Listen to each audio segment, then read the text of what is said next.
How to host an Instagram fundraiser. This is what we are going to talk about today in this video. Make sure to subscribe to the channel. This really helps a lot. So without any further ado, let's move into the video.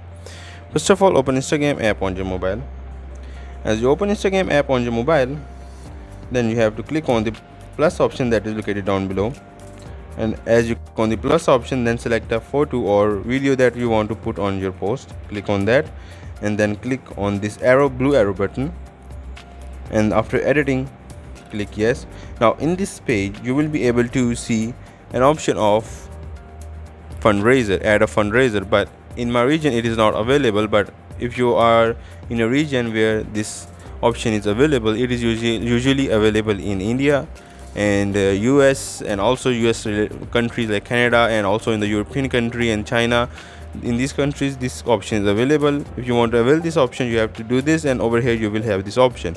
And after this you have to click on this tick button, blue tick button, and you will be able to post a fundraiser on Instagram. This is all from the video. Make sure to subscribe to the channel. If you have any question, put it down in the comment section, and also don't forget to hit the like button. Thank you.